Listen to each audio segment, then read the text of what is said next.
ओम शांति। आज 24 अगस्त 2021 की मुरली में बाबा ने कहा, मीठे बच्चे, अब तक जो कुछ पढ़ा है उसे भूल एक बाप को याद करो। आज की मुरली का प्रश्न है, भारत पर सतयुगी स्वराज्य स्थापन करने के लिए कौन सा बल चाहिए? बाबा ने उत्तर दिया, पवित्रता का बल। तुम सर्वशक्तिवान बाप से योग लगाकर पवित्र बनते हो। यह पवित्रता का ही बल है जिससे सतयुगी स्वराज्य की स्थापना होती है। इसमें लड़ाई आदि की कोई बात नहीं। ज्ञान और योग बल ही पावन दुनिया का मालिक बना देता है। इसी बल से एक मत की स्थापना हो जाती है। गीत है आज की मुरली का, आखिर वह दिन आया आज। अब सुनते हैं मुरली विस्तार से। ओम शांति। बच्चों ने गीत सुना। यह गीत कोई अपना बनाया हुआ नहीं है। जैसे और वेद शास्त्रों का सार समझाया जा रहा है, वैसे यह भी जो गीत बनाए हैं उनका भी सार समझाते हैं। बच्चे जानते हैं कि खिवैया व बागवान व सद्गति दाता एक ही बाप है। भक्ति करते हैं जीवन मुक्ति के लिए, परंतु जीवन मुक्ति व सद्गति दाता एक भगवान है। उसका अर्थ बच्चे ही समझ सकते हैं, मनुष्य नहीं समझते हैं। सद्गति अर्थात दुख से छुड़ाकर शांति की प्राप्ति कराते हैं। भारतवासी बच्चे जानते हैं कि यहाँ पवित्रता सुख शांति थी, जबकि इन लक्ष्मी नारायण का राज्य था। राधे कृष्ण का राज्य नहीं कह सकते। जब लक्ष्मी नारायण का राज्य था, राधे कृष्ण का राज्य नहीं कह सकते। वास्तव में माताओं की हमजिन्स राधे है, उनको जास्ती प्यार करना चाहिए। फिर भी कृष्ण को बहुत प्यार करते हैं, झूले में झुलाते हैं। कृष्ण की जन्माष्टमी भी मनाते हैं, राधे की जयंती नहीं मनाते हैं। वास्तव में मनाना चाहिए दोनों का। समझ तो कुछ है नहीं। बाबा कहते हैं दोनों का मनाना चाहिए, राधे की जयंती तो नहीं मनाते हैं, तो समझ तो कुछ है नहीं। उनों की जीवन कहानी को तो कोई जानते ही नहीं। बाप आकर अपनी और सबकी जीवन कहानी सुनाते हैं। मनुष्य कहते भी हैं शिव परमात्मा नमः, परंतु उनकी जीवन कहानी को नहीं जानते। मनुष्य की जीवन कहानी को हिस्ट्री ज्योग्राफी कहा जाता है। दुनिया की हिस्ट्री ज्योग्राफी तो गाई जाती है ना। कितने इलाके पर राज्य करते थे, कितनी जमीन पर राज्य करते थे, कैसे राज्य किया, फिर वह कहाँ गया, ये बातें कोई नहीं जानते। तुम बच्चों को अच्छी रीति समझाया जाता है। रचयिता और रचना की नॉलेज बच्चों को समझाते हैं। तुम बच्चों को मालूम पड़ गया है कि बरोबर अब कलयुग का अंत है और सतयुग का आदि है। संगम पर ही परमपिता परमात्मा आकर मनुष्य को पति से पावन देवता बनाते हैं, उत्तम पुरुष अथवा पुरुषोत्तम बनाते हैं। क्योंकि इस समय के मनुष्य उत्तम नहीं है, कनिष्ठ है। उत्तम, मध्यम, कनिष्ठ, सतो, रजो, तमो होते हैं। जो अच्छे तरह ज्ञान सुनेंगे उनको सतोगुणी कहेंगे, जो थोड़ा सुनेंगे उनको क्या कहेंगे, रजोगुणी कहेंगे। बाबा कहते हैं जो अच्छे तरह ज्ञान सुनेंगे उनको सतोगुणी कहेंगे और जो थोड़ा सुनेंगे उनको रजोगुणी कहेंगे। जो सुनते ही नहीं उनको तमोगुणी कहेंगे। पढ़ाई में भी ऐसे होता है। तुम बच्चों को सतो प्रधान पढ़ाई चाहिए, इसलिए सतो प्रधान लक्ष्मी नारायण बनने का तुमको ज्ञान दिया जाता है। नर से नारायण, नारी से लक्ष्मी बनना है। गीता के लिए भी तुम कहते हो कि यह है सच्ची गीता। तुम लिख भी सकते हो, यह है सच्ची गीता पाठशाला अर्थात सत्यनारायण बनने की कथा अथवा सच्ची अमर कथा, सच्ची तीजरी की कथा। चित्र तो सब तुम्हारे पास है, इनमें सारा ज्ञान है। तुम बच्चे अब प्रतिज्ञा करते हो कि हम प्रजापिता ब्रह्मा कुमार कुमारियाँ, बाबा कहते हैं तुम बच्चे अब प्रतिज्ञा करते हो कि हम प्रजापिता ब्रह्मा कुमार कुमारियाँ भारत को सतो प्रधान स्वर्ग बनाकर छोड़ेंगे। तुमको इतला अर्थात खबर करनी है। गांधी जी भी पावन राज्य चाहते थे, तो जरूर अब पतित राज्य है। यह कोई समझ नहीं सकते कि हम खुद पतित हैं। रावण है 5 विकार, कहते हैं, क्या कहते हैं बाबा, कहते हैं राम राज्य चाहिए तो जरूर आसुरी संप्रदाय ठहरे ना, परंतु यह किसकी बुद्धि में नहीं आता है। कितने बड़े बड़े गुरु लोग भी इतना नहीं समझते हैं। तुम बच्चे इतला करते हो कि हम श्रीमत पर ब्रह्मा द्वारा 5000 वर्ष पहले मुहाफिक देवी राज्य स्थापन करेंगे। यह है पुरुषोत्तम संगम युग, जबकि कनिष्ठ पुरुष से सतो प्रधान पुरुषोत्तम बनते हो। मर्यादा पुरुषोत्तम आदि सनातन देवी देवता धर्म ही है। अब एक ही देवी देवता धर्म की स्थापना होती है, फिर दूसरे धर्म होंगे ही नहीं। तुम बच्चे सिद्ध कर समझाते हो कि सतयुग में एक धर्म एक ही राज्य था। भल त्रेता में सूर्यवंशी से बदल चंद्रवंशी में जाते हैं, परंतु होगी एक ही भाषा। अब तो भारत में अनेक भाषाएं हैं। बच्चे जानते हैं कि हमारे राज्य में एक ही भाषा थी। आजकल तो बहुत कुछ देखते रहेंगे, जैसे मुसाफिरी से नज़दीक आते जाते हैं।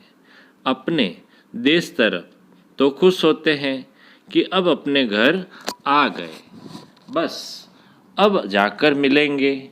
तुमको भी अपनी राजधानी का साक्षात्कार होता रहेगा, अपने पुरुषार्थ का भी साक्षात्कार होगा। देखेंगे कि बाबा हमको कितना कहते हैं कि पुरुषार्थ करो, नहीं तो हाय हाय करेंगे और पद भी कम हो जाएगा। योग की यात्रा सबको बताते रहो। समझाना तो बहुत सहज है, सीढ़ी कितनी सहज है। जो देरी से आते हैं उनको दिन प्रतिदिन सहज ज्ञान मिलता है। 1 हफ्ता समझने से ही सहज समझ जाएंगे। चित्र ऐसे बने हुए हैं जिनमें एक्यूरेट समझानी है। 84 जन्मों का चक्र बिल्कुल ठीक है, यह भारतवासियों के लिए है। तुम बच्चों की बुद्धि में सारा ज्ञान है। तुम जानते हो कि पतित पावन सदगति दाता शिव बाबा की मत पर हम फिर से, बाबा क्या कहते हैं, सदगति दाता शिव बाबा की मत पर हम फिर से सहज राजयोग बल से अपने तन मन धन से भारत को स्वर्ग बनाते हैं। दूसरे कोई का हम नहीं लगाते हैं, अपने ही तन मन धन से सेवा करते हैं। जितना जो करेंगे वह अपने भविष्य के लिए बनाते हैं। तुम ही घर के भाती हो, तुम्हारे से ही बाबा सत्युगी स्वराज्य स्थापना करा रहे हैं। खर्चा भी तुम ही करेंगे, तुम्हारा कोई जास्ती खर्चा नहीं है। तुमको सिर्फ शिव बाबा को याद करना है।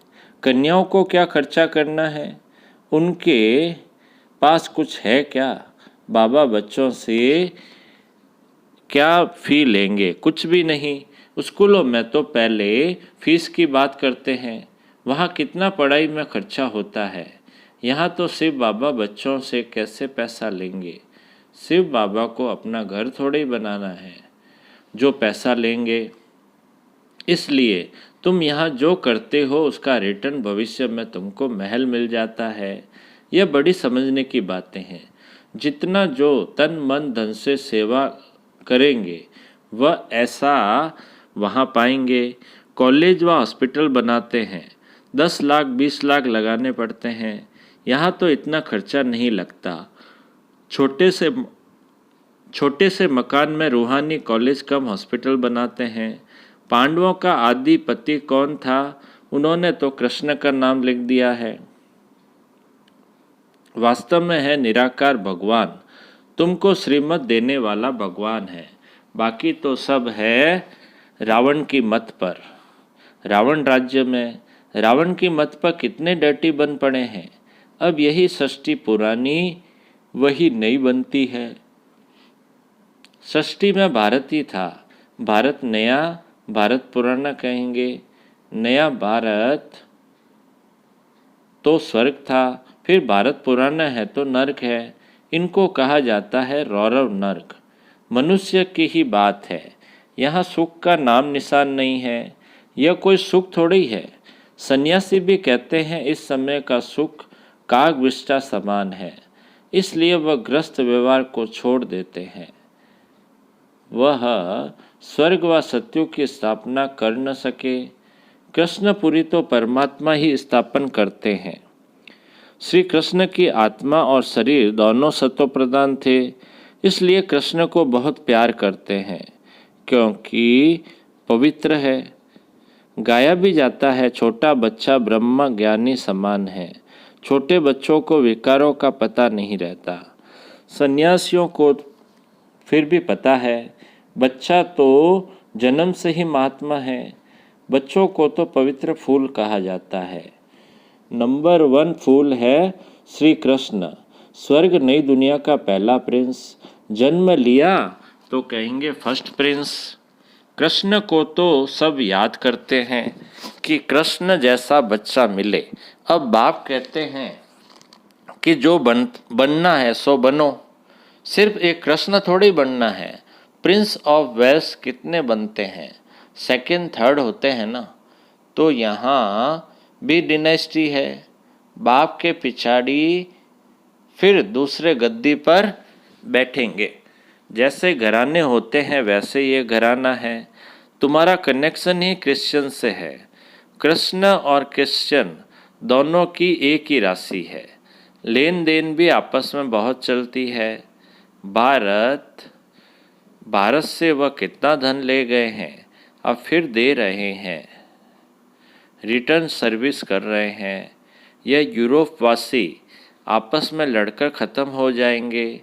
इस पर कहानी भी है। 2 बिल्ले लड़े, बीच में माखन बंदर खा गया। यह बात अभी की है। वह आपस में लड़ेंगे और राज्य भाग्य तुमको मिलना है। अब तुम बच्चों को अथाह ज्ञान है। तुम बच्चों की बुद्धि में है कि हम सब ब्रह्मा कुमार कुमारियाँ हैं। ऐसे नहीं कि हम गुजराती हैं, हम बंगाली हैं। हम एक बाप की ही संतान हैं। ब्रह्मा द्वारा शिव बाबा के श्रीमत पर फिर से हम अपना स्वराज्य स्थापन कर रहे हैं। ज्ञान और योग बल से ही हम पावन बनते हैं। बाप है सर्वशक्तिमान, उनसे बल मिलता है। तुम विश्व की बादशाही लेते हो, लड़ाई आदि इसमें कुछ नहीं करते हो। सारा पवित्रता का बल है।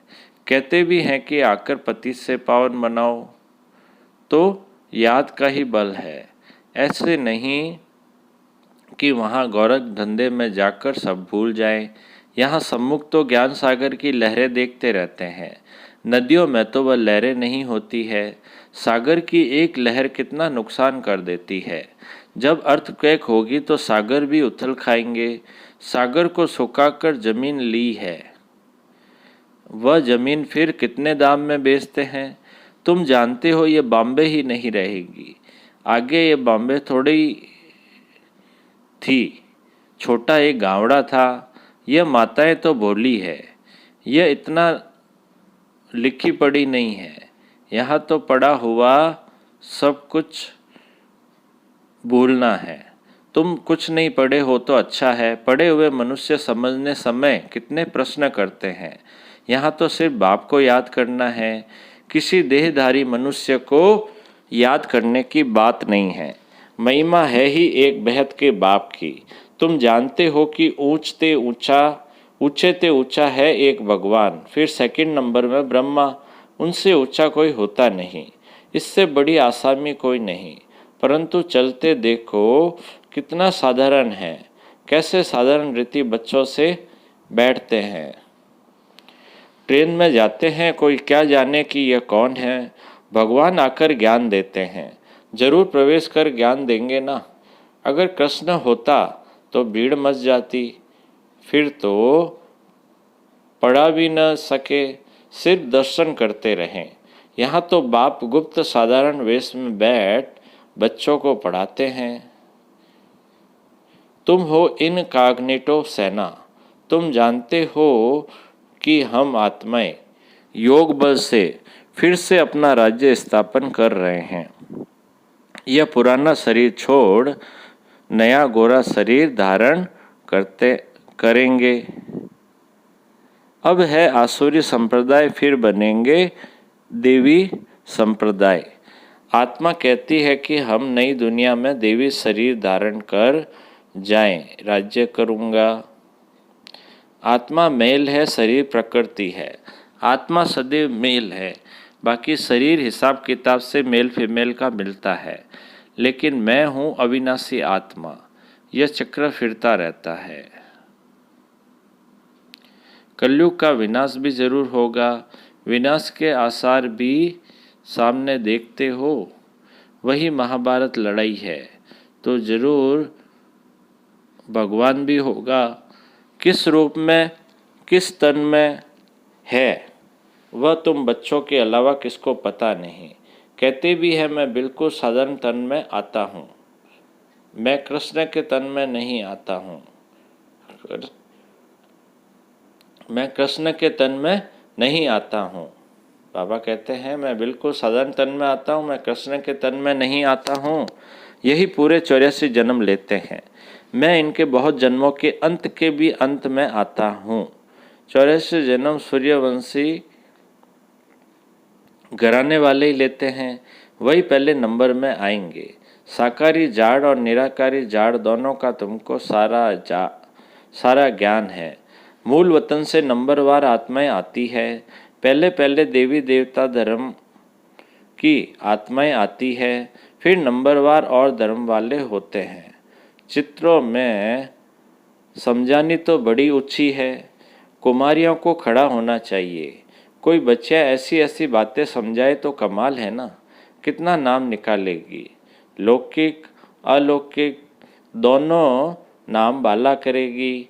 अच्छा बाप दादा बोले, मीठे मीठे सिकिल दे बच्चों प्रति माता पिता बाप दादा का याद प्यार, गुड मॉर्निंग और नमस्ते। हम रूहानी बच्चों की रूहानी बाप दादा को याद प्यार, गुड मॉर्निंग और नमस्ते नमस्ते नमस्ते सदा रहेंगे। हंसते हंसते बन जाएंगे फरिश्ते, वाह बाबा वाह, वह मेरा भाग्य। अब धारणा के लिए मुख्य सार। पहला, संगम युग पर श्रेष्ठ कर्म करके पुरुषोत्तम बनना है। कोई भी ऐसा कर्म नहीं करना है जो कनिष्ठ बन जाए। दूसरा पॉइंट, गुप्त रूप में बाप का मददगार बन भारत को स्वर्ग बनाने की सेवा करनी है। अपने ही तन मन धन से भारत को स्वर्ग बनाना है। बाप याद और पवित्रता का बल जमा करना है। अब मीठे बाबा का मीठा मधुर वरदान है, अपने असली संस्कारों को इमर्ज कर सदा हर्षित रहने वाले ज्ञान स्वरूप भव। अपने असली संस्कारों को इमर्ज कर सदा हर्षित रहने वाले ज्ञान स्वरूप भव। विस्तार है, जो बच्चे ज्ञान का सिमरन कर उसका स्वरूप बनते हैं वह सदा हर्षित रहते हैं। सदा हर्षित रहना यह ब्राह्मण जीवन का असली संस्कार है। दिव्य गुण अपनी चीज है, अवगुण माया की चीज है, जो संग दोष से आ गए हैं। अब उसे पीठ दे दो, और अपने ऑलमाइटी अथॉरिटी की पोजीशन पर रहो तो सदा हर्षित रहेंगे। कोई भी आसुरी व व्यर्थ संस्कार सामने आने की हिम्मत भी नहीं रख सकेंगे। आज की मुरली का स्लोगन है, संपूर्णता का लक्ष्य सामने रखो तो संकल्प में भी कोई आकर्षण आकर्षित नहीं कर सकती। संपूर्णता का लक्ष्य सामने रखो तो संकल्प में भी कोई आकर्षण आकर्षित नहीं कर सकती। अच्छा, ओम शांति।